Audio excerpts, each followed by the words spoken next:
Hello, everybody. Welcome in and welcome back to episode number 114 of the 3 Count Out podcast. My name is Era, and joining me this week, my bearded brother from Detroit, Mike. Jackal is not with us. He's currently fighting off swine flu and probably losing. But that's how it seems. Yeah, that's fine, because there's a lot going on anyway. The world keeps turning, so sorry, Jackal. We got to keep going. Mike, you look very professional this week with your collar. Thank you. Yeah, that's what happens when I have to travel for work now. I get to look spiffy. Professional Mike.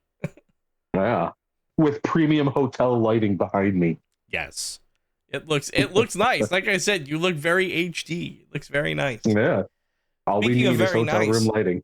Yeah. Yeah, well, speaking of very nice and very evil, that's true. Danhausen is killing it in WWE. The top merchandise seller.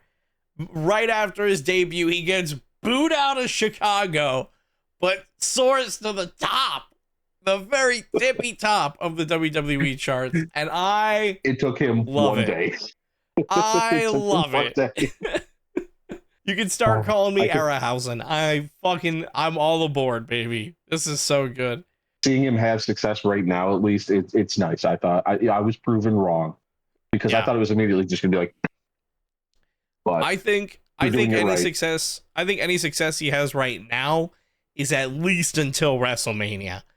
I can't guarantee that there's going to be any follow-up from WWE after WrestleMania, but I think Danhausen at least has that moment this year, and I am so happy for him because, this is such a good debut. I love that WWE is allowing some people to just stay what they were. Like, if it ain't broke, don't fix it. Like, Jade Cargill stayed Jade Cargill. Cody Rhodes kept his American Nightmare. People are able to take these characters and go between companies, and they just let it happen. And Danhausen being in WWE, he's always been one of those dudes that was more sports entertainment than pro wrestling. So, WWE is the perfect spot for him. And right to the main roster, too. No NXT, not the Royce Keys treatment. He goes right to the main roster. SmackDown and Raw. He transcends both shows. It took 2 shows for people to already be finishing his catchphrase. So, I mean, that's if the storyline I shared is true, it's kind of disappointing because I agree with you. I think him and R-Truth in a tag team would just be a bit of gold for a bit. It'd be great. But having Truth with Damian and The Miz with Danhausen just seems kind of wonky. And it seems like they're just kind of teasing us around the fact that could be a tag team. I see what they're doing in the sense of it's going to be probably treated more like 2 separate rivalries, and these teams, kind of the enemy of the enemy is my friend. But hopefully, I think that you have just tons of great on it. Mike, maybe they should bring back the 24/7 championship, because I feel like some goofy shit can happen in the WWE again. I want Danhausen fucking cursing R-Truth at an airport, some dumb bullshit. Like I want this. TSA just comes out, grabs him, takes him away. Danhausen gets kidnapped by the TSA and still wins the 24/7 championship. This needs to happen. We need to book this. Maybe this is 3CW. Maybe we get Danhausen in 3CW. I think because it's definitely going to happen. Universe mode at least works this year in 2K, but that's a different conversation. But yeah, no, I love how Danhausen is being booked. It's perfect. WWE still can get things right, and that's what makes anything else all the more frustrating. Because yeah.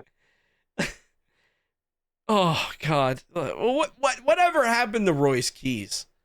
Is he dead? Do we know? Oh, they still keep on showing his interview with Stephanie. Yeah, the podcast he did a month ago. Yeah, and since then,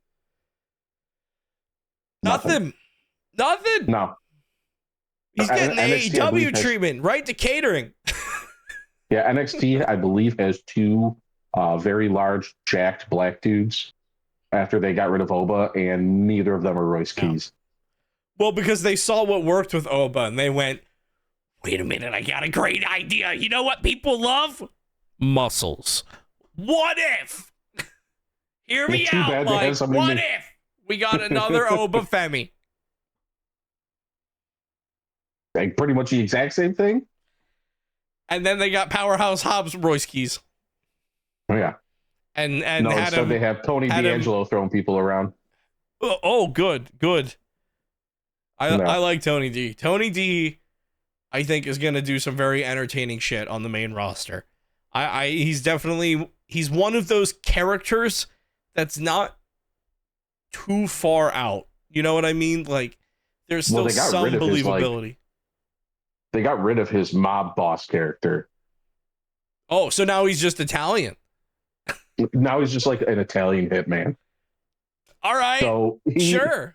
So to lead up, because nobody really knew because they're terrible at fucking advertising.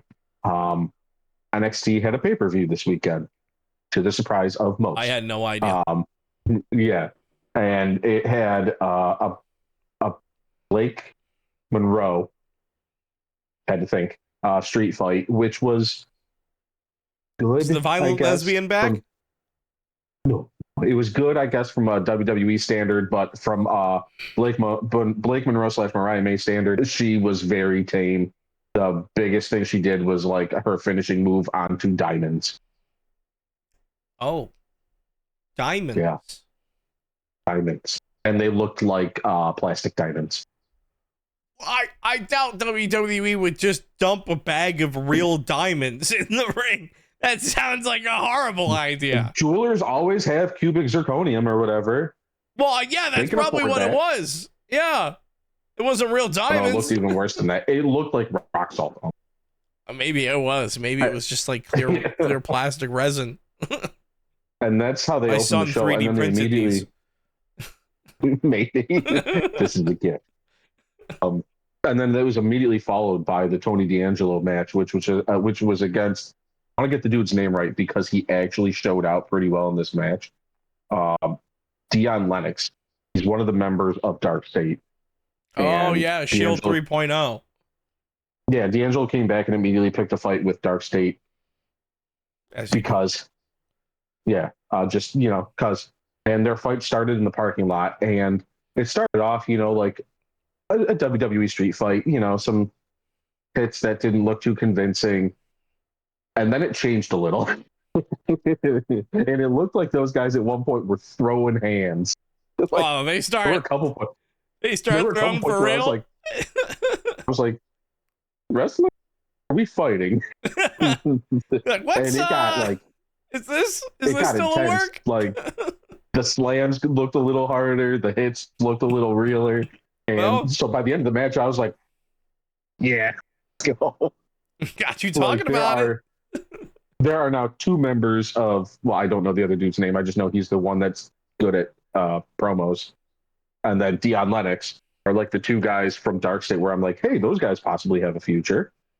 And Tony D is now like an Italian hitman thing.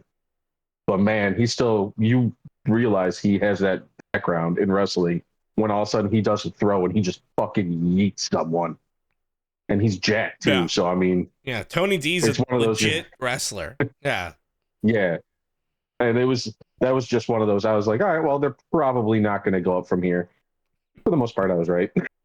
Because after that was Tatum Paxley versus Izzy Dane for the belt, for the NXT Women's North American belt. Tatum Paxley finally won a belt that she might have for a while. Oh, yeah, this is a mid-card championship. She could hold on to that. Yeah, she reversed a code breaker with a backflip. That was kind of cool. Oh, okay. Yeah. So it'll be fun to have, the crazy lady holding the belt for a bit. Yeah. She took the code breaker, and as she popped up, she did a backflip. Oh, shit. Okay. Sure. Yeah. And what, just like landing on her feet? Fuck you? Yep. All right. All right. Did a running kick to Izzy Dane, knocked her out, and then did her finishing move. I don't remember what it's called. Yeah. Whatever it is. Yeah. And then after that, they, for some reason, I thought this was going to be done a long time ago. They keep on doing underground matches because Lola Vice is the champion of the underground. Gotta shake her ass. Gotta shake her ass, bro.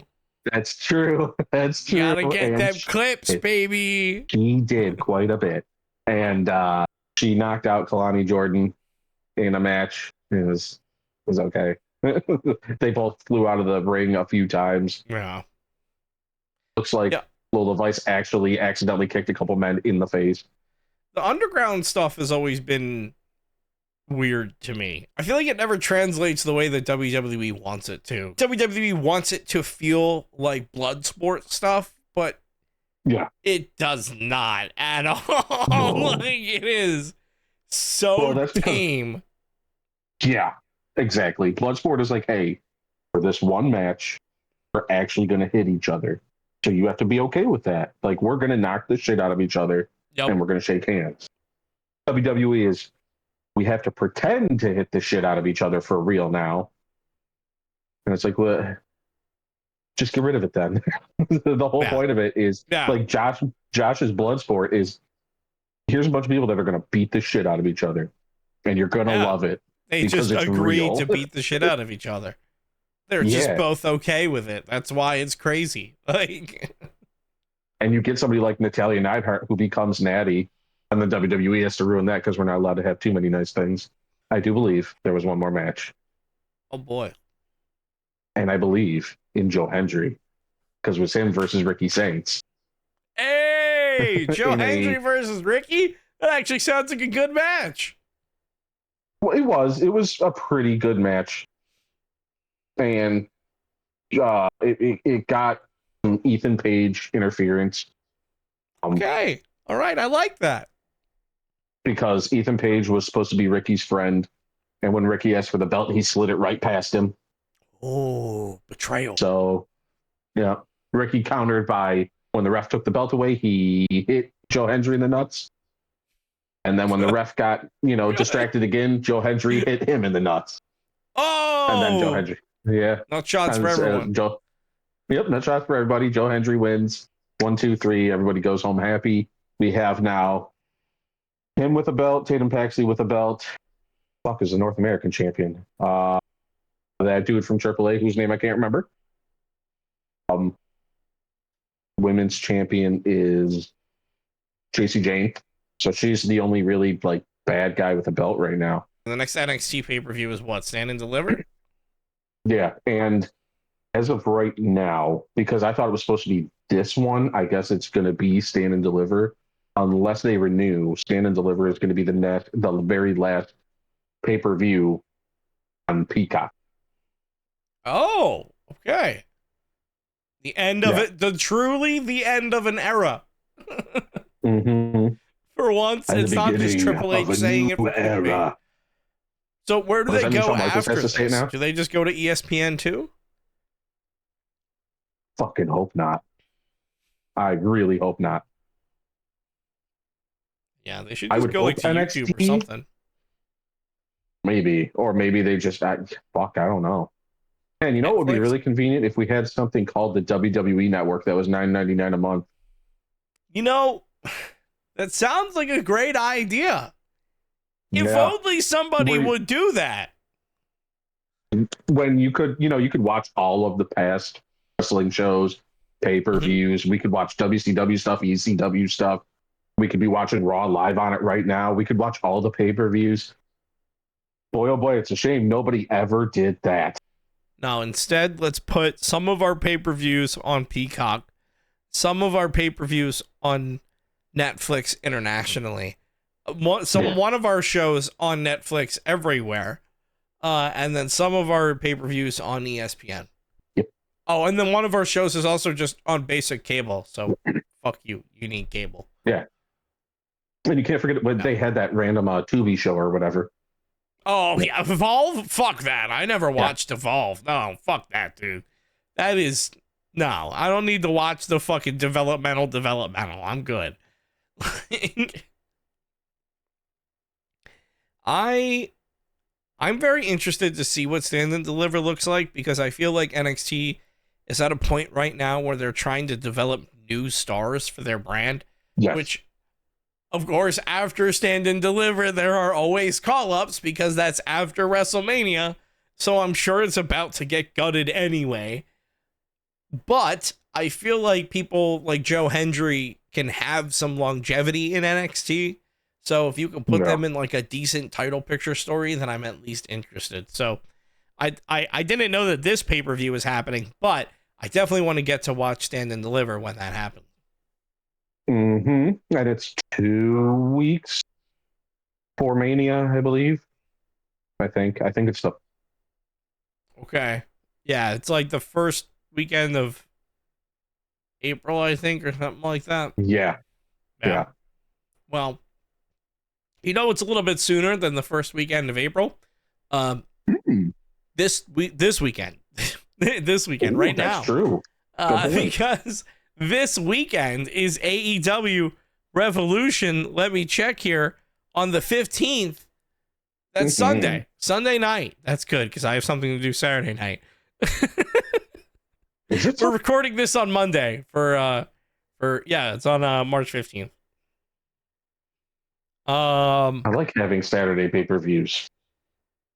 I mean, I like having Saturday pay-per-views as well, but I have something to do Saturday, so I like having Sunday pay-per-views. I also have an early stream Sunday, which means I can catch this pay-per-view. That's fair. Tony Khan, I know, just likes to go to midnight, and I'm an old man who has to get up early now. That's what all the coffee and caffeine is for. Yeah. Just drink a Red Bull. 5-hour energy. 4 Loko. I don't care. Drink the... You drive for a living. Don't drink the 4 Loko. But no. Luckily, 5-hour they took the energy out of that because people were dying. Oh, damn. God. Yeah.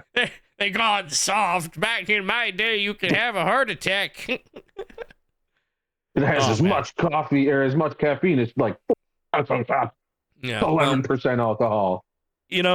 People were dying due to 4 Loko, and AEW Revolution has a match where I guess people are going to die. It's a last chance Texas death match. My voice cracked.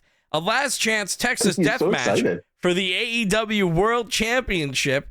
If Adam Page loses, he will never be able to challenge for the AEW World Championship ever again. It is MJF versus Hangman, the main protagonist versus the main antagonist of AEW.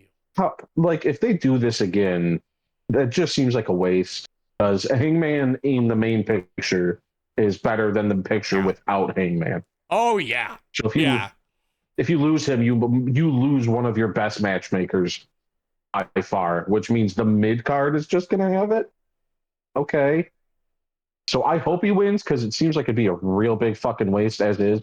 And I assume if he wins, it's leading up to at what? Wembley, probably him versus. Probably, yeah. I Kenny. think that's the next big one. Yeah. I think probably. Probably. I can see if Hangman gets it, doing Hangman versus Kenny at Wembley. That would definitely sell. Absolutely. Exactly. Yeah.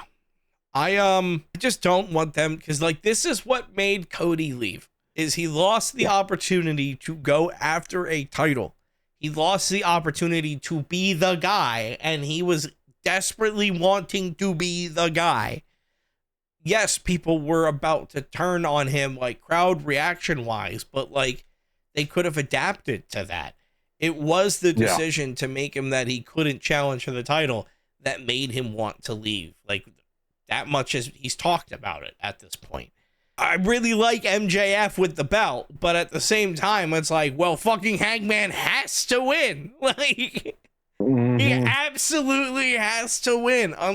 If Hangman doesn't win, that is going to just like completely change the foundation of AEW. Your top babyface is gone, out of the main title picture.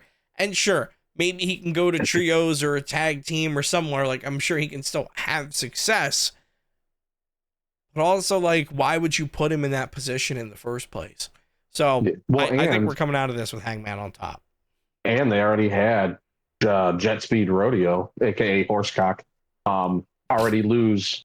They already lost the trios titles. So, yeah, and like if we still had the trios titles, then maybe if you were gonna like double down on this trios run, but that's not happening. That's not happening. So no, Proto Kata and Mark Davis have it. Mark Davies, not Davis. Man, some of these team names are a little weird. Although I know Speedball came up with Horsecock. That was that was a decision. But you know, hey, speaking of some non-singles titles, we have a tag team match. Well, I mean, the Young Bucks are in the match. That's a real stretch. No, anyway, FTR with Stokely still horribly crippled at ringside versus the Young Bucks for the AEW World Tag Team Championship. I had to explain to Dandy why Stokely Hathaway was in a wheelchair. And because Dandy walked in while I was watching, and she was like, "Empathy, bitches." Yeah, and she was like, "So why is that man in a wheelchair?" And I was like, "Well, you know, he's a bad guy, and he's not a wrestler, and he got like shoved, so now he's injured." Yeah.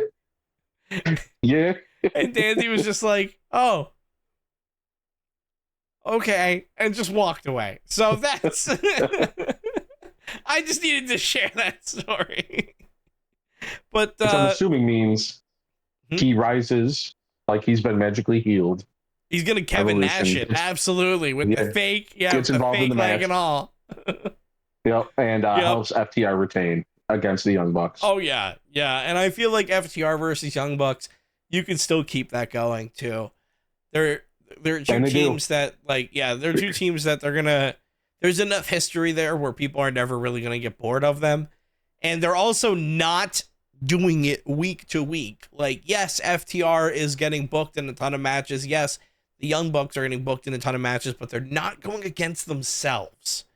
They're getting involved in their stuff. They're furthering the storyline, but they're not getting involved with they're not going up against each other. So you can still save it for these events. So I think you can definitely have FTR retain there. To bring it back to people dying, which is what the first match was. Someone's going to die in this match because this is the no time limit match for the AEW Continental Championship. The meeting again. Match of the night. Yeah, between Mox and Takeshita. This is I'm really glad that they kind of like read the room on this one of people being disappointed about the time limit draw and like made that call, and they were like, okay, we can keep doing this. And then next week they were like, wait a minute, people are still actually into this. Like this is actually kind of cool. And like I love that it's something that like that people had a footprint in. Like that it's something where it's like the community wanted, like the fan base wanted this. And that's just real cool. And it's a fucking awesome match. And Takeshita versus Mox right now is really saying Death Riders versus Don Callis family. And this is at a pay-per-view, so it's going to be some shenanigans. Oh, absolutely. It's going to be full of shenanigans. Fully expect both teams to be fully out there. This match is going to get a bit nuts. The only person that's not going to show up? Okada. Yeah. Because he has a match, so he's not going to get himself worked up for somebody else. Evans. Yeah, no. Yeah, Okada is in a match. He is in a trios match for the AEW World Trios Championship. Okada, Kyle Fletcher, and Mark Davis versus Mystico and Jet Speed. That's Kevin Knight, Speedball, which has been an amazing team. I kind of don't really understand how they came together. I think it was just in a random tournament, but goddamn, this is a perfect pairing because I can tell you right now that match is going to be a lot of flippy shit. This is especially I love that Mystico is now Mystico. And he's in a mask where he can see again and he can talk again. And he can move real well now. Yeah, like he's not Sin Cara anymore. He's back to Mystico, which he was before Sin Cara.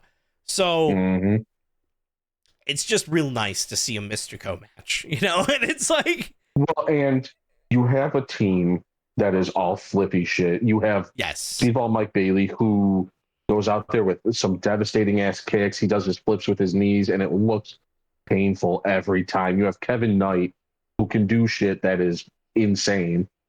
And Swerve just gave him his heart to heart of, if you want to walk amongst killers, you have to be one. And then you have Mystico, who's finally Mystico again, against two of the best like in-ring workers right now in AEW with Okada and Fletcher. Both of those guys are just incredible. And then you have Mark Davies, who is a fucking beast right now and just going out and doing whatever he wants. It is unfortunate that Jake something, who's now, can't remember his fucking last name in AEW, but it's unfortunate he got injured, because them as a tag team was fun. yeah. No, AEW has a lot of fun teams. Yeah. Yeah, extremely violent. But I mean, this match is going to be just a lucha powerhouse. Like, this is going to be so good, so much flippy shit. It's going to be fun to watch. There's going to be some other very skilled luchadors on the card. Kind of continuing also with the Don Callis family, because just about every single heel on the AEW roster is in the Don Callis family. Andrade El Idolo, he got that part back when he came back from WWE, versus Bandito. Bandito, obviously, for a while was paired with Brody King, and now they're kind of, they're still friends, they're still hanging out, they're still cool, but going back to their singles runs. And I would imagine Brody King maybe even getting ready for Buddy Matthews to come back soon. Possibly. I don't know. That's pure speculation. He's been out for a while. For a long time. Yeah, a very long time. For what I believe was just an Adam Cole-esque ankle shatter. Well, it wasn't even a shatter. I think he said like he just tore pretty much everything apart in there, like just tore it all to bits. Well, yeah, I mean, when you're, a solid muscle and 300 pounds of hunk, that's a lot to carry around. That's heavy on your joints, and then you're jumping around, kicking around. He's a very kicky dude, very jumpy dude. Yeah. So very jumpy, likes to throw knees. But this match, like, instead of being the traditional Don Callis bad guy, like Andrade and Bandito was just like hey, we're wrestling. Okay. This is going to be some lucha. This is going to be some lucha. And Bandito is not having a bad match right now. So hell no. And neither is Andrade. Yeah. Yeah, I mean, he might be flirting with OnlyFans girls on ringside, but it seems to be working for him. He's not doing too poorly. And you can't argue with results. I mean, no, it's going to be, this whole card so far is just fantastic. Yes. Yeah, it is. And we still have what, 1, stacked. 2, 3, 4 more matches? Oh yeah, we got a couple more to go. We're going to save the best for last.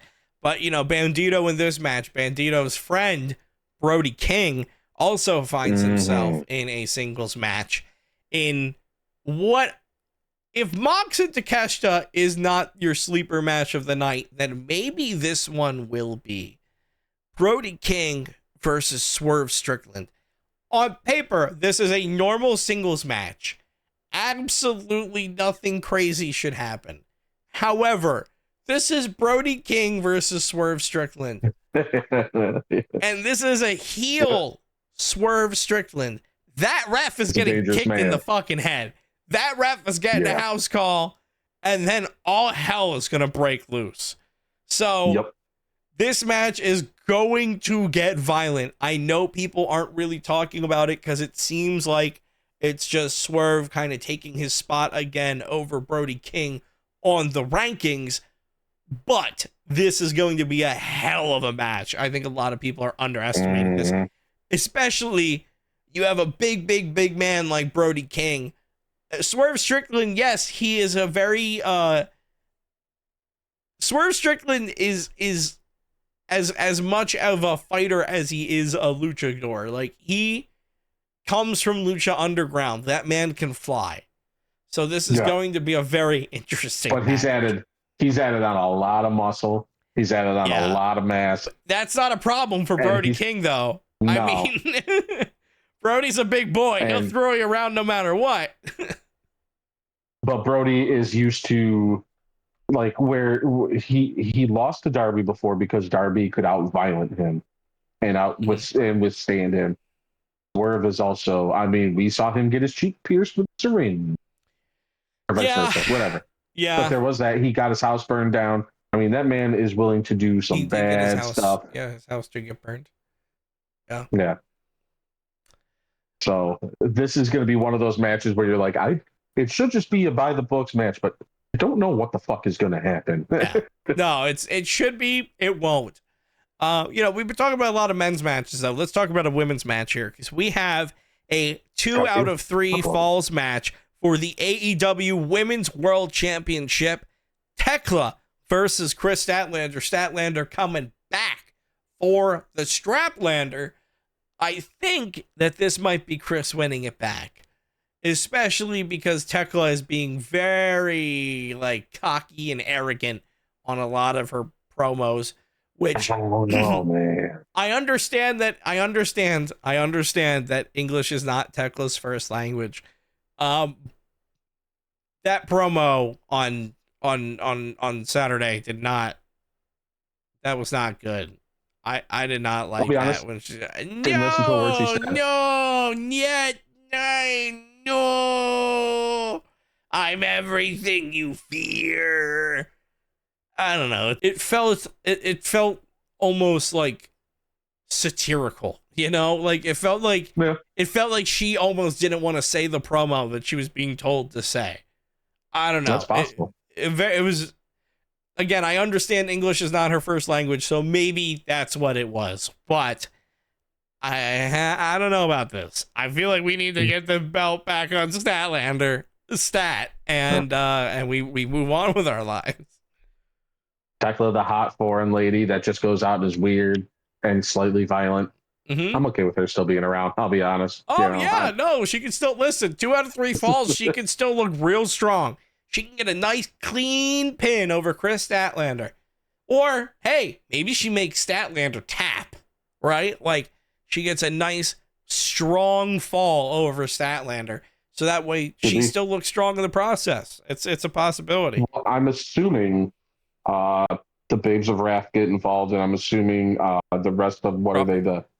What the fuck are Julia Hart and I believe called? The Sisters of Sin. Assuming they get involved too. Yeah. Because it is a 2 out of 3 falls match. Yeah, true. So no DQ. Definitely gonna get involved there. I mean, I also I'm looking. They're not on the card anywhere else. They're not even on the pre-show. No. So I don't think they'd say no to being added on to this last minute. I think that's fine. We have another women's singles match here.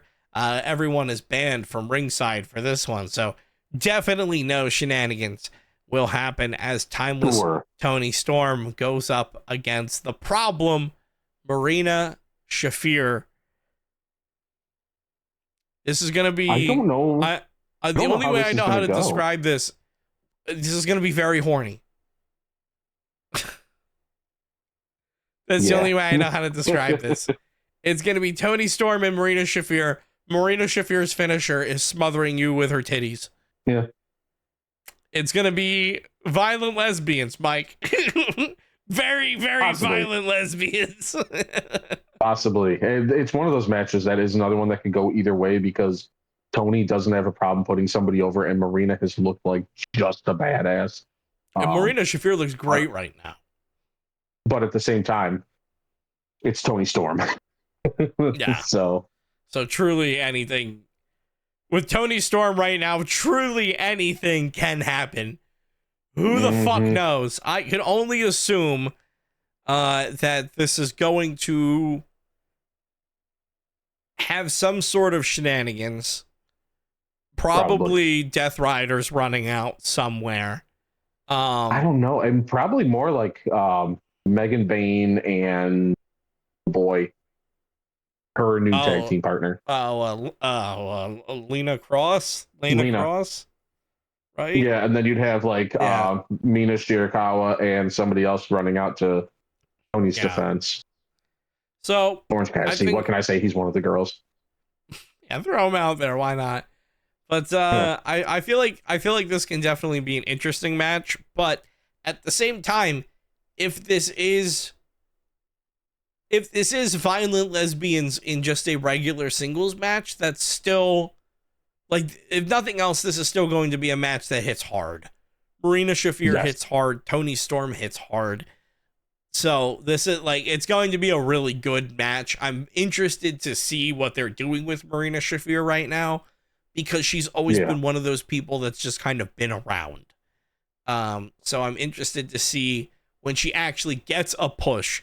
And yes, she had to literally be Jon Moxley's bitch slapper to get over with people, but she got there. So now it's like, okay, now she has the opportunity to be in these matches. And if Marina Shafir gets a win over Timeless Toni Storm, former AEW Women's World Champion Timeless Toni Storm, that's a real good win for Marina. Yeah. And like I said, I'm real interested in this Marina Shafir push. So give me Marina. Absolutely. That's fair. And then we have just one match left that I didn't even know was announced. Just one match, Mike. That's right. And this match might be sleeper match of the night, because we're going to give it a preemptive 5 big booms. Boom, boom, boom, boom, boom. Because Big Boom AJ is going up against somebody. I don't fucking know. On the card? I can't find who. Yeah, on the card. Oh, Big Boom AJ says that he is set to return at AEW Revolution. Look at it right there. They're in New Jersey. That means you got to roll out the Costco guys. He last wrestled at ROH Boxing Day Brawl, teaming with QT Marshall to defeat the Frat House. At AEW Full Gear Tailgate Brawl, he teamed with Marshall to defeat RPG Vice. He is currently undefeated in AEW. I don't give a fuck who they're putting him up against. Give me Big Boom AJ, baby. And yet we have a 21-man match for the national championship on the pre-show. That's what hurts me the most about this, is that the Costco guys are bona fide pre-showers. They're on it every time, and that's great for them. Why? There are so many real, legitimate wrestlers. There are 21 other wrestlers that could be on this card instead. One of them is Big Boom AJ, and the other one, I don't know. Probably QT Marshall, because that's apparently the dude he trained with, which I didn't even know this, but apparently Big Boom AJ was on the New Jersey indie scene. Yeah. As somebody who grew up watching the New Jersey indie scene, I never heard of him. Ever. Well, I'm sure that wasn't his name at the time, right? Yeah, it was Big Boom AJ. AJ Balomo. That's his actual name. He was wrestling under his real ass name. And I have no fucking clue. I've never heard of him. Ever. But apparently he was on indie shows that I watched, that I went to. I completely I zoned him out. That's just the fact that I'm going to have to see that fat little kid on TV again. Oh, yeah. And hey, if they're on the actual fucking pay-per-view like they are, you better expect Rizzler and Big Justice to pop up. Absolutely. And every time they cut to him. Unfortunately, no Danhausen to be with them this time. That was very funny watching Danhausen and Rizzler together.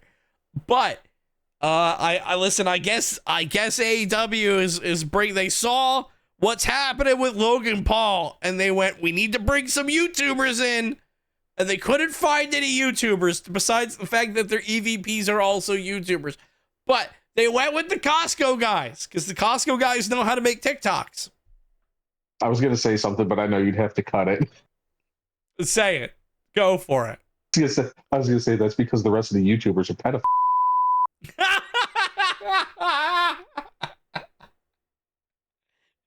Well, I am definitely cutting that, but we'll just put a beep in there so people can fill in the blank. You're not wrong. But listen, it's gonna be Costco guys versus somebody. I don't know who, I couldn't tell you who, and I'm getting berated with ads on this website. Fightful, why do you have so many fucking ads on your website, bro? That's why I went straight to AEW. Which AEW isn't even mentioning the Costco guys. Yeah, apparently it says an opponent or opponents for Big Boom has not been announced. AEW has not officially announced any match for Big Boom AJ.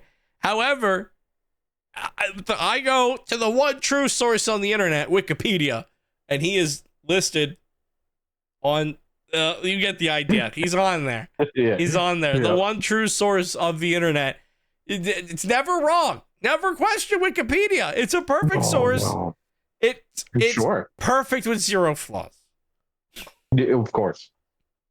Naturally. But yeah, that's AEW Revolution. I'm gonna revolution a shotgun in my mouth when I see the Costco guys get a fucking pinfall win on an AEW pay-per-view. Undefeated, like fucking Goldberg. I don't think anybody, like, there's nobody leaked or teased to be debuting in AEW, I don't think. No, unfortunately, I feel like right now it's kind of the opposite of people jumping from AEW to WWE. But I also don't feel like that's a bad representation of AEW. Like, I'm not saying that... You just got the dogs.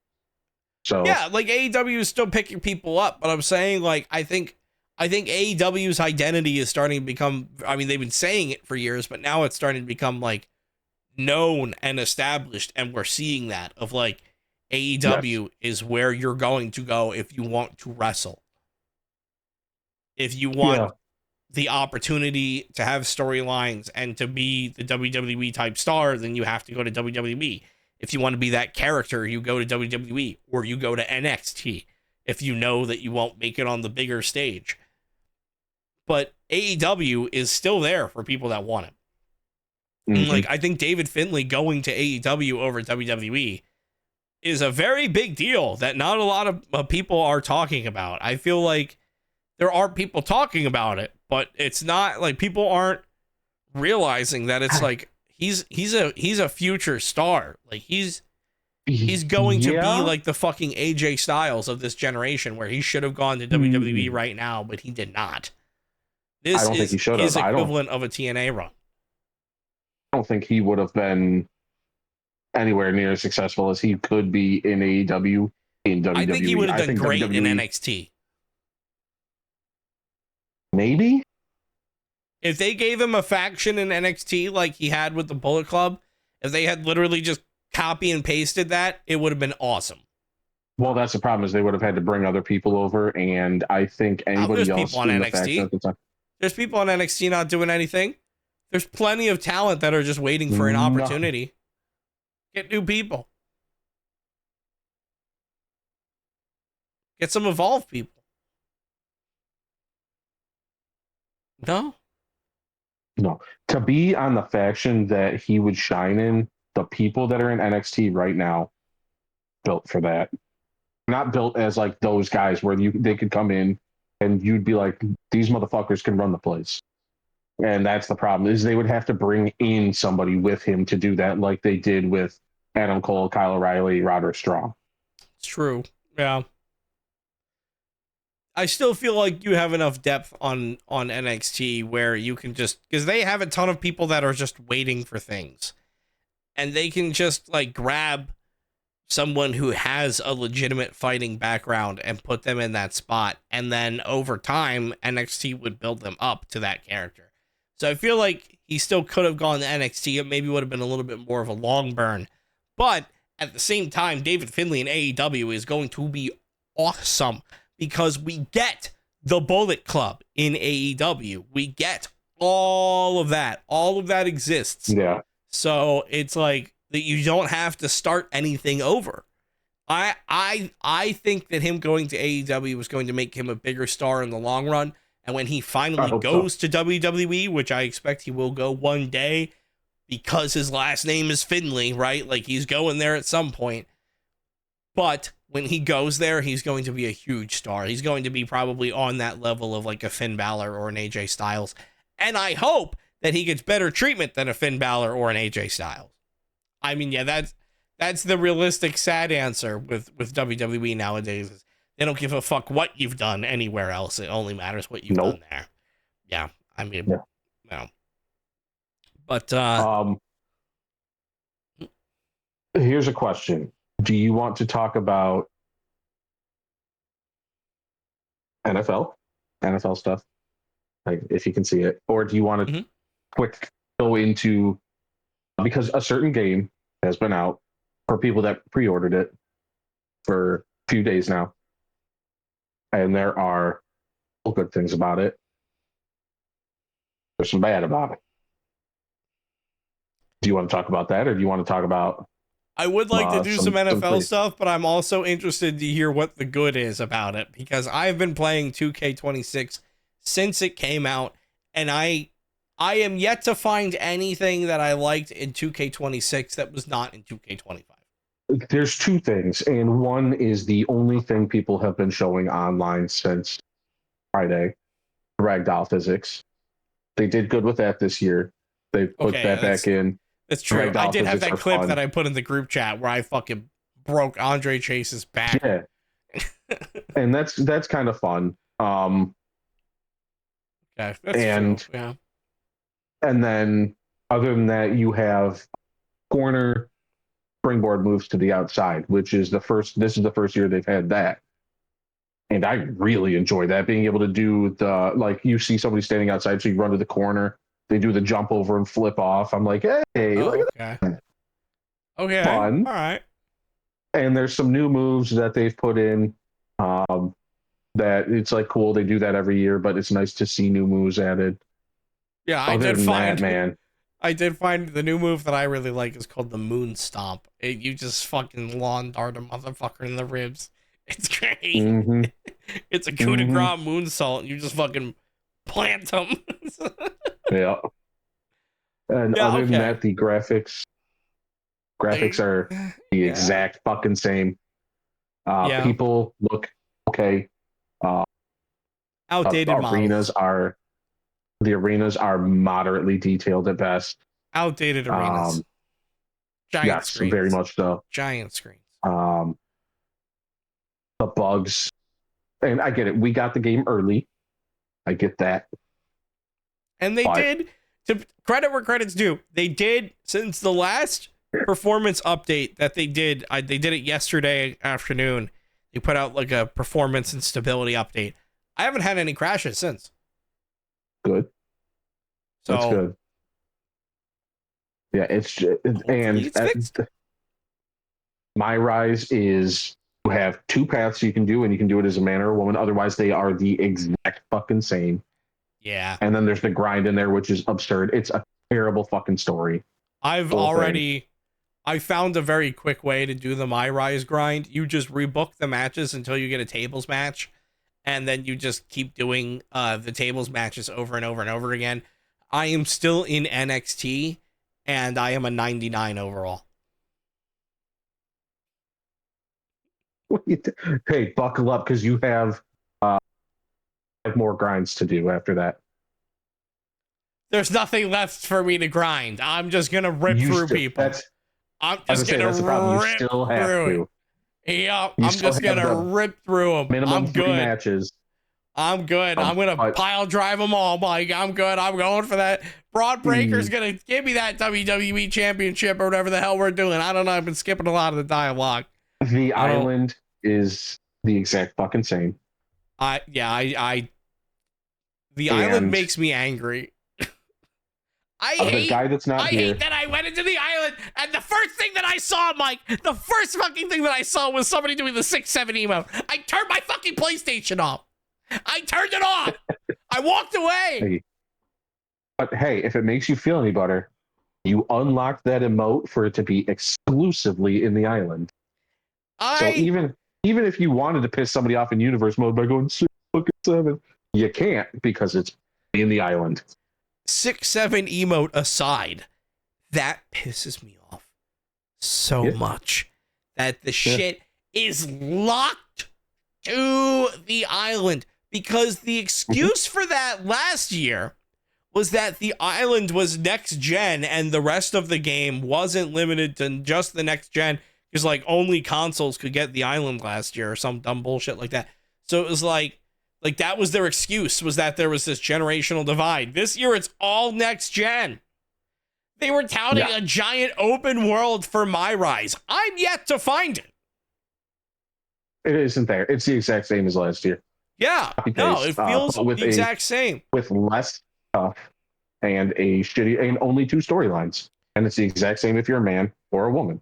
And universe mode feels the same. Thankfully, universe mode seems to at least work, but yes, it is the exact same. They still haven't put in the feature that I've been asking for years. That used to be in universe mode. It was in up until it became a 2K game, when it was still WWE 12 and WWE 13 and all that bullshit.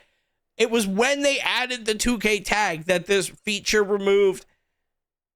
You used to be able to assign a winner and a loser to your universe mode matches, and you could still spectate the match.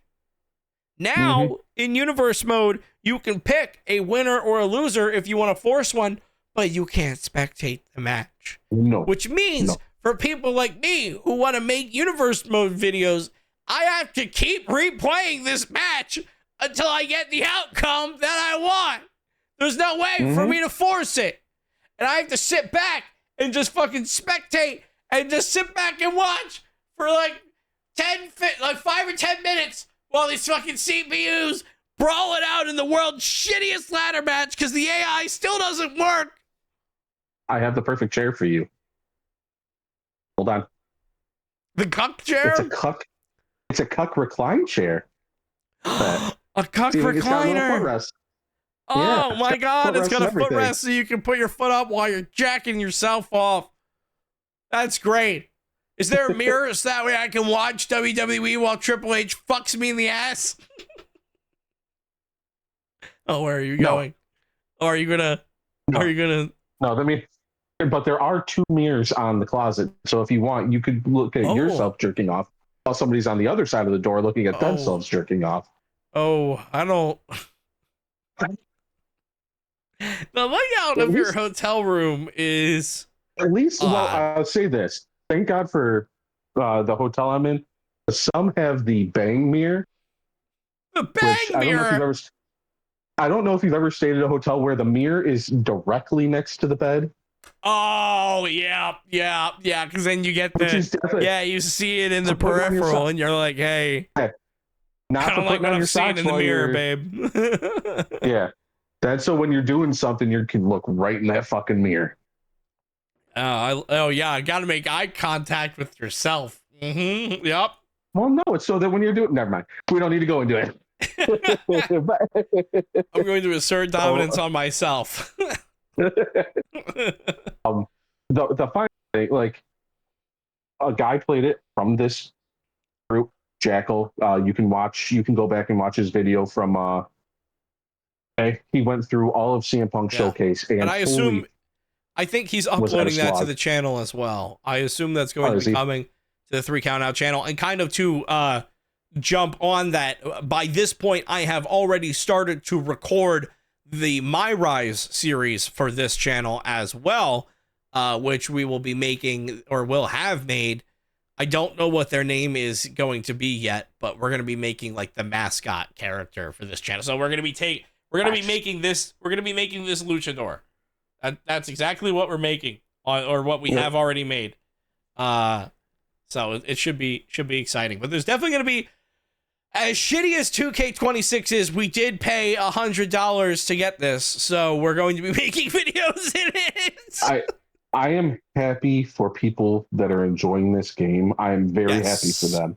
Yes. The fact that those same people aren't fucking outraged at the fact that WWE and 2K we're taking more of your money because that's why. You paid for this DLC. Now go unlock it, you bitch. That's not how DLC works. That's not how any of that works. Like having to pay base price $70 a fucking video game, and then having to pay another $9.99 per fucking battle pass to just get characters is insane. On a game that we've already paid $100 for, Mike. Yeah, well, that's because we wanted to play it early. Yeah, and that to me, like, that's the worst part. Because, listen, I have been playing 2K26 since it launched. Since we got the early access, I've been playing it at least a couple hours every single day. I have played My Rise. I have played through the showcase.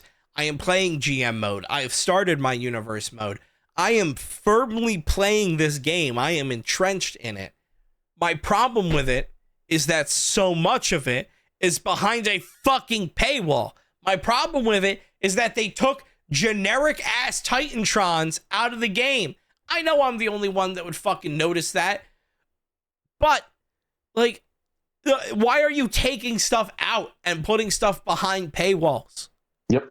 Don't take the generic stuff out. That's what we need. And they go, well, look, this year you can have Linkin Park as your theme. And I'm like, okay, yeah, that's really cool. But also, like, the pyro thing that they put in for entrances, I haven't found a way to change those options. No, you can only do the 3 inside. It's just those 3. It's just those 3, and it's just the same 3 poses facing. Like, that'd be great if I could assign those. There are tons of taunts in the game. Let me assign those to that, right? Like, let me fucking pull out a fucking Zero Miro or whatever, No. Instead, you get something that's like a half-baked idea. And that's what 2K26 is. It's shit that is built on a layer of 2K25 and a bunch of... Honestly, it feels like a modded 2K25. Yes. Yeah. It's not a bad game, but, like, goddamn, I'm going to be a whole lot more happy once I've finished this stupid fucking My Rise grind and I've unlocked everything. These fucking indie matches that you have to do to fucking get stars and shit, and you have to get 200 fucking stars to unlock DDP, I'm going to shoot myself. I'm going to actually shoot myself, Mike. Mm-hmm.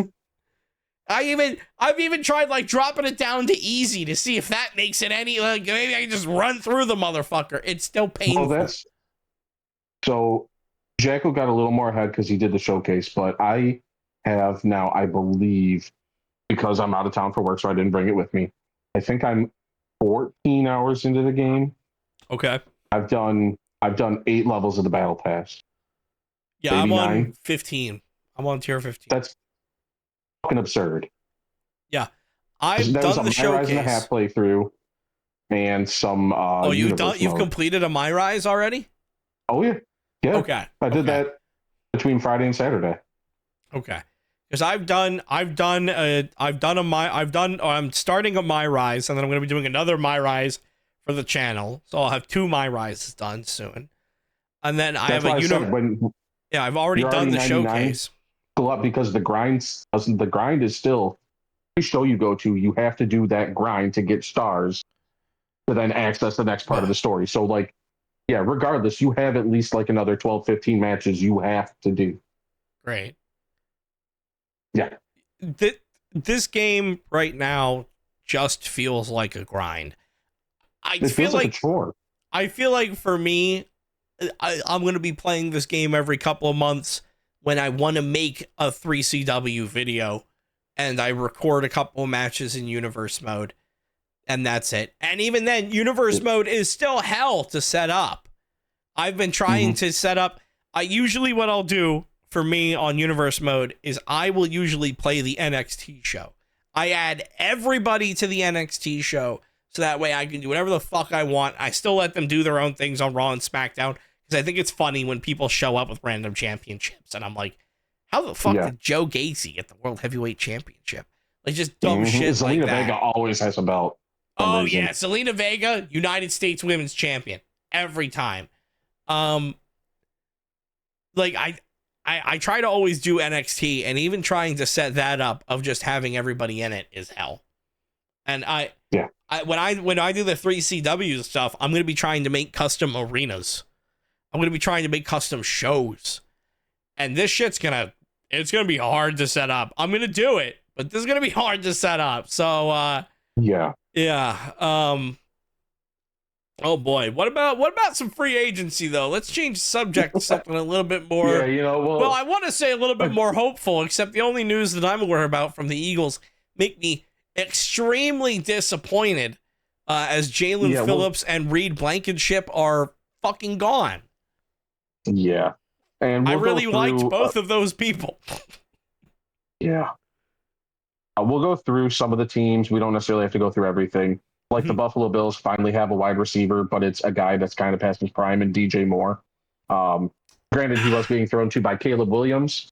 So yeah, and I mean, like, that. You could, can he still catch? Like, as long as as long as he can get to a spot and make the catch, that's what's important, especially for Buffalo. That's pretty much like better than anything. Yeah, like they'll take anything they can get right now.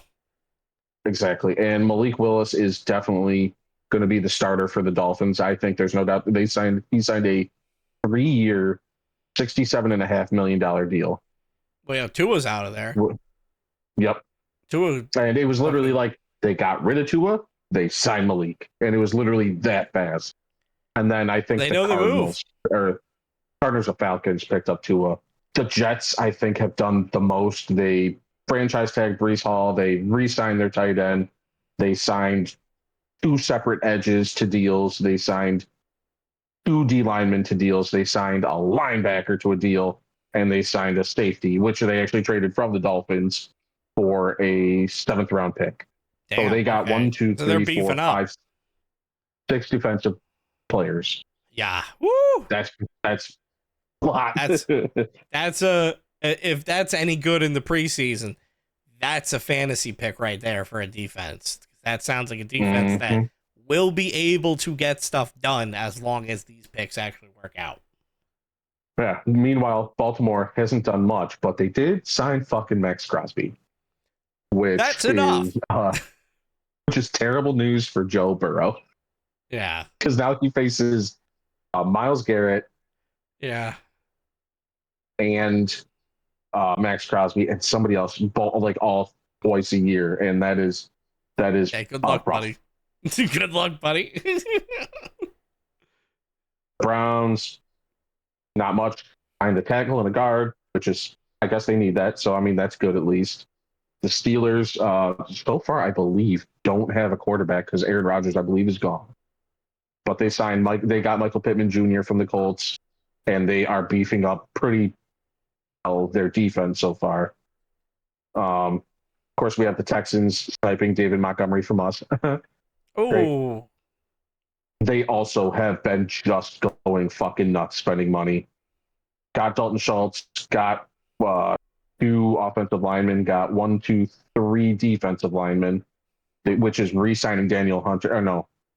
Re-signing Daniel Hunter. And he's been just one of those sneaky good guys. A linebacker, and of course they took Reed Blankenship from you. Yeah, Reed Blankenship is probably when I saw Jalen Phillips come through, I was like, oh man, I really like that we picked him up when we did. I thought he's a really good addition. Really helped kind of beef things up. We picked him up and yeah, we picked him up and things started to turn around. Now Reed Blankenship, as soon as that one came through, I was like, oh fuck, what? Finn finally turning on Dom, and JD turns on Finn. Oh, the collapse of the Judgment Day happening in real time. Oh boy. It's almost Finn like Triple H listens to this podcast because we were talking about that last week. Also, what happened last week was with the fucking Danhausen curses. Like, we fucking called that before we even recorded the damn thing. You're like, yeah, Danhausen should just go curse people and Dom should lose the title and blah, blah, blah, blah, blah. And then all this happened. Yeah, you know how it's blood in, Triple blood out? H's favorite podcast, baby. Finn is definitely blood out of the Judgment Day. Yikes. Yeah. Back to free agency. So are Dom and JD still seemingly together? Yes. Okay. Yeah, like I said, it's the whole Judgment Day beating up Finn. Okay, and so Finn just trying to fight him Finn's off. outie. Yeah. So Finn versus Dom probably is where that's going. Yeah, that's going to be for the Intercontinental JD, title at Mania for sure.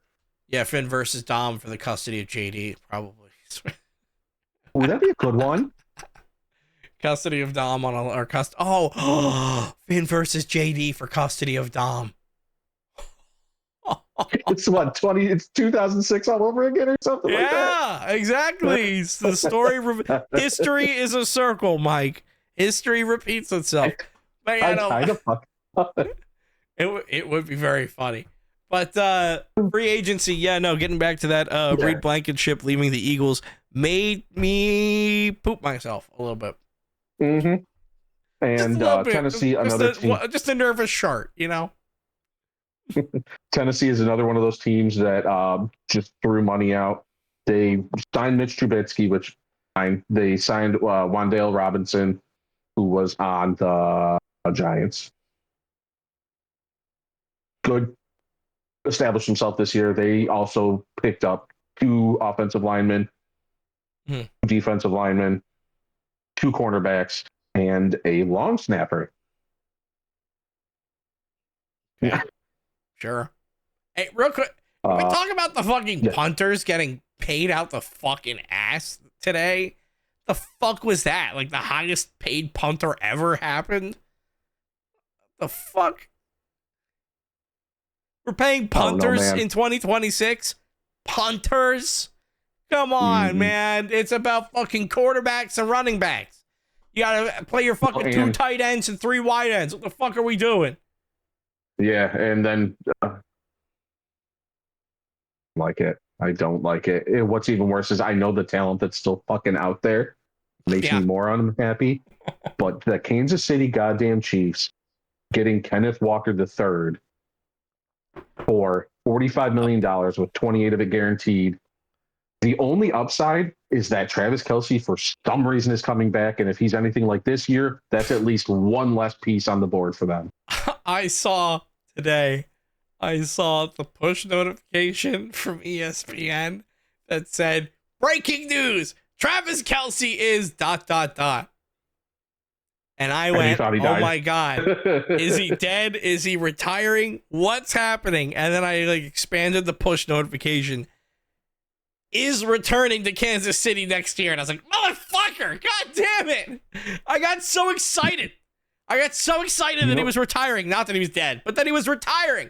I was like, maybe we're finally done with Travis Kelce. He fucking sucked this entire year. There's no reason to keep him around. He's pushing fucking 40. He wants to do his damn podcast with his brother and have an ESPN show. And instead, they're like, no, we need you to go out there and get hit by grown-ass men every week. And I know we talked about this. Travis. Without you, we don't have Taylor Swift. There's no money in this. That's true. And I know we talked about this guy before the season, and I completely forgot the Chiefs have a Tonga on their team. Tongaloa? They have a Kairos Tonga. Tala Tonga? They got the Samoan blood on their side. Tama Tonga. They got them MFTs. Them NFTs. And then another team that looks like they're actually trying this year, which is going to be the first time in a while. The Raiders, only downside so far, 1 offensive lineman, a great one in Tyler Linbaum, 1 offensive lineman, 1 wide receiver, but then 1, 2, 3, 4, 5 defensive players. Oh, Jesus Christ. So, all right. Boost that up, baby. Beef up that big defense. Yeah. Big meaty men slapping me. That seems to be their plan. Meanwhile, the Chargers signed 2 offensive linemen, which you need more help than that, because we saw what happened to Herbert in the playoffs. Yeah, like it's not gonna hurt the Chargers, but it's not gonna help them either. Like they need more than 2. They need a whole fucking redo down there. Like they need to hit some Cowboys fucking are reset still the Cowboys. Button. Cowboys, fuck them. Fuck Dallas. I don't care about Dallas. I'm jumping back on the Dallas hate train. I'm jumping on it now. Fuck Dallas. I was going to say the weirdest one, but now I realize it's probably just a brain play by fucking John Harbaugh. When he was there, re-signed Mark Andrews in the free agency. Now that he's on the Giants, signs Isaiah Likely to the Giants. Okay. From Baltimore. Yeah, Likely was a name that I did see out there. That's a big signing, too. Kept the old guy in Baltimore and then went, wait, I'm in the Giants now. Let me take the young guy. Like, wait a minute. Wait, hold on. You keep him. I want this guy. Yeah. Likely is a great pick for any team right now. And I he was a big name that I saw up there. And I was like, oh, damn. If somebody can get him, you can build a run off him. He's one of those guys that, like, you fucking, much like the Saquon button, it's likely that Isaiah Likely is open. Very true. And I don't really want to hurt you with this, but the Eagles have made hurt me, daddy. Don't one move. They re-signed Jordan Davis, an extension. I like that. 3 years. Okay. $78 million. That's a lot of money. Yep. So that'll be a lot of money for Jordan Davis. It's a lot of money for Jordan Davis. You know what? I have blind faith in Jeff Lurie and Howie Roseman. Again, I believe you have Monopoly Man-sized amount of picks in the draft, so I think you'll probably be okay. Yeah, it's this year and next year that we have a bunch of picks. So, I think we are not necessarily looking at free agency. I think we're looking at the draft. I think the Eagles are looking at building some young players this year. I want you to notice, because you can see the W right there. Yes. This page is all just Commanders free signings. Are we still calling them the Commanders? Yes. Okay. I didn't know if re-signed Marcus Mariota. Changes they signed Treylon Burks. They picked up 3 offensive linemen, 2 edge rushers, a defensive tackle. They stole Amik Robertson from us, which kind of sucks, but it is what it is. Steal, and that's a good steal. Yeah, and they re-signed their punter. The Bears. The Holy Bear. I've made some moves, some good, some bad. They signed a couple offensive linemen, which is fine. They got Devin Bush on kind of a steal in the linebacking core. Yeah. Mr. Bush. The Lions gotten Juice Scruggs in the trade he got from David Montgomery. Juice Scruggs. Juice Scruggs. That's a good name. Mm-hmm. That's a real good name. Well, speaking of good names, who's this anal zone that you were talking about earlier? What? It's Alex Anzalone. Oh, Anzalone. Okay. I was like, what the fuck is anal zone?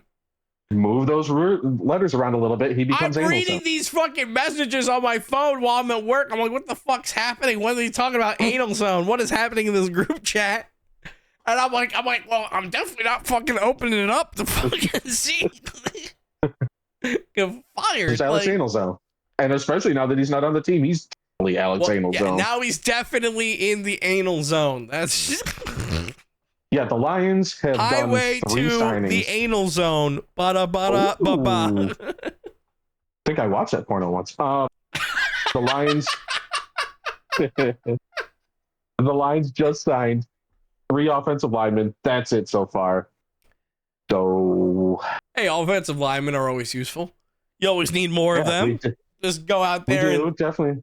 You know, listen, that's 3 more people that you can. Definitely don't need any of those defensive guys or anything. No. Mm-mm. Well, the Lions need everybody, Mike. This is going to be all hands on deck next year as you have another round of horrible injuries that seem to plague your team.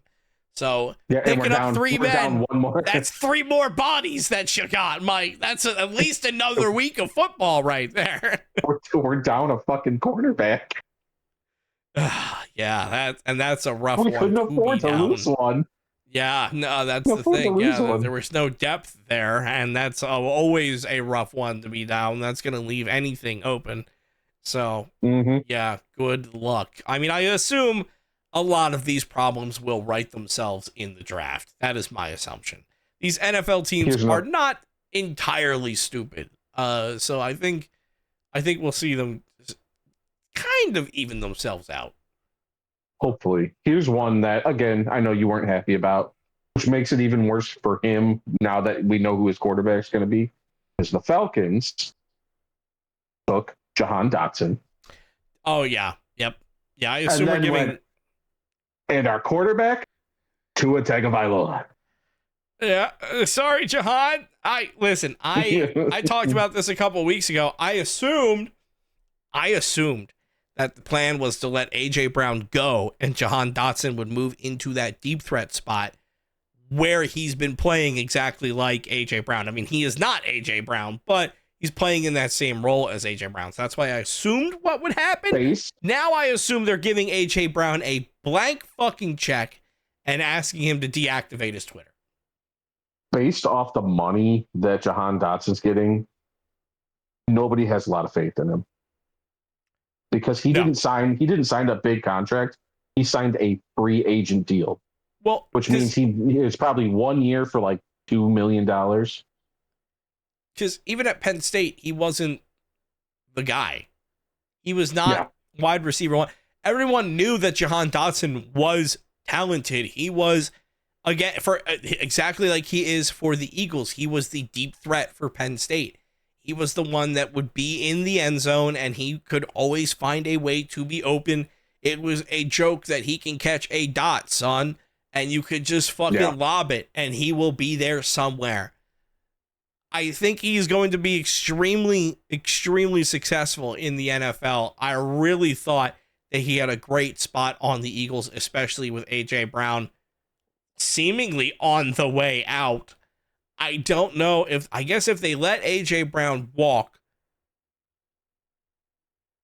I guess the draft is our option there, but I really wouldn't like a rookie wide receiver taking A.J. Brown's spot. Fair. I mean, we could very well be looking at maybe some new formations and plays coming out of this if we don't have that deep threat. Maybe the deep threat becomes... You have a guy that can run the ball pretty good. Well, yeah, no, that's the thing is we have a Saquon Barkley, so we also have amazing other running backs as well. So I'm not too worried offensively, but I assume that we're giving A.J. Brown a blank check. That's my assumption so far. Yeah. And I haven't heard anything else of him being allowed to look for any other trades or anything like that. No, I don't think the Eagles want him quiet. I think the Eagles want him to stay, and they're basically like, okay, man, what do you need to be happy here?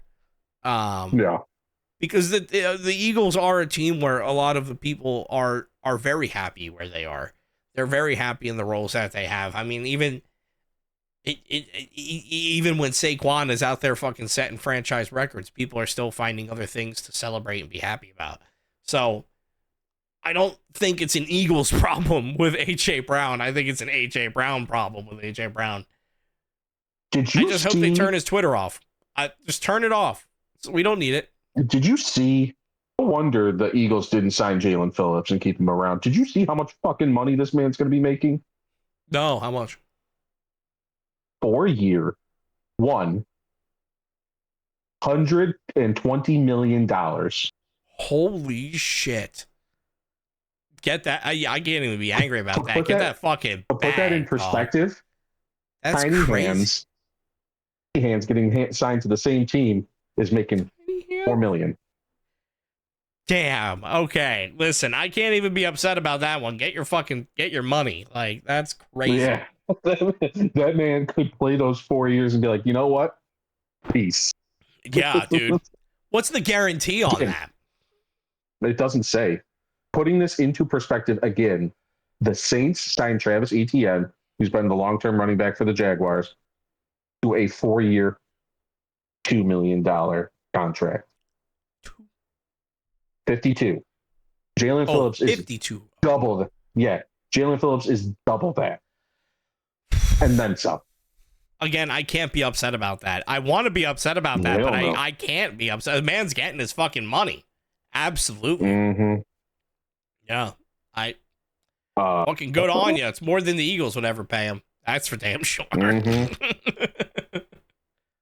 Tampa Bay picked up Kenneth Gainwell, the running back from the Steelers. Not a bad pickup. They stole anal zone. The Cardinals had an interesting one. Picked up Minshew, so they have Minshew mania running wild over there. They got Tyler Algier. Got a wide receiver, got an offensive lineman, couple defensive linemen. The absurd paying $2.6 million to their punter because the work. Give him all the money. Why not, man? And I assuming the Rams are going to try, because I think this is probably going to be Stafford's last year. I'm assuming that's why, because I don't think they re-signed an offensive tackle, re-signed Tyler Higbee. They bought the farm on Trent McDuffie and did an extension, which again, he's considered one of the best cornerbacks, like just a staple. 4-year, $124 million. So only $4 million more than Jalen Phillips. Only $4 million more. Yeah.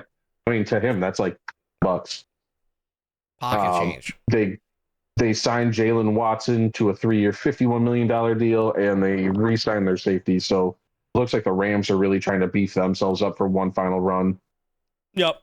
Yeah. And if it's Stafford's last year, that definitely makes sense then. If they're like, all right, this is it. Like, let's give it a shot. Because after this, if Stafford leaves, that's a rebuild. Starting that shit over again. And you're like, okay, we got what we got. Let's make this shit better. And I want to say this is a good pick for the 49ers, but I believe it's just to sacrifice somebody for Christian McCaffrey to be healthy. Oh. Because they signed Mike Evans to a 3-year deal, which I don't think Mike Evans is going to be in the NFL for 3 more years. Fair. And the fact that he was injured a lot this year, I think he's just a sacrifice. So when they pray to their Dark Lord for Christian McCaffrey to run the ball well, it keeps him healthy. So when he gets injured, we can circle back to this and be like, oh, no, Mike was right. Mike was right. And there you go. In the weirdest fucking one, 49ers re-signed their kicker. Their what? 4 years, $17 million with $10 million guaranteed as a kicker. Damn, bro. Damn. I'd be out. Listen, if I was an NFL kicker and I had a $10 million guarantee, I'd be slipping on a fucking banana peel, dog. I'd be like, no, I'm not showing up to work. I'm taking that 10 mil and I'm fucking gone. Like, that's it. That's crazy. Punters and kickers are getting that fucking bag, dude. And with how much they're fucking up, I don't know that they deserve it. Right. And the weird thing, is Seattle. Seattle could have very easily spent some money this year, pretty much had the exact same team, and just probably gone back to back if they wanted to. Yeah. They've let considerable amount of their defense go, and they have so far re-signed players. So I don't know if they're out of money or what's going on. And Obafemi just made some work of Rusev. That's unfortunate. I thought that was going to be a banger. Nope. He lasted as long as us talking about the 49ers. Seattle, I don't know. I don't know if they just went, we won one, we're good, or if they have a couple aces up their sleeves we don't know about. This is going to be another one of those seasons that it seems like a lot of teams are and think they have a shot or are building to something. So I think this is going to be another one of those what the fuck seasons. Of course, I could be wrong, and the Chiefs sign at some point Stephon Diggs and Tyreek Hill, and then they'll have those two, Rashee Rice and Xavier Worthy. They'll have Travis Kelce and they'll have Kenneth Walker, and we'll all just hate them for another year. It's entirely possible. They'll have the prison team. Oh boy, yeah, they can play from behind bars on the prison grounds. If we get the Chiefs back into the Super Bowl next year, if it was literally just 1 year off for them, I might actually stop the show. That might be the end of it.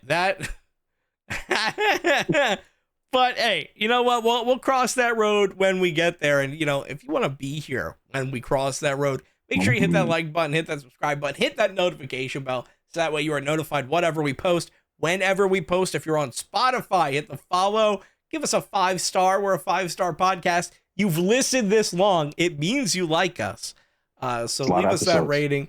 We have done a lot of episodes as well. Yeah, it's a long episode too.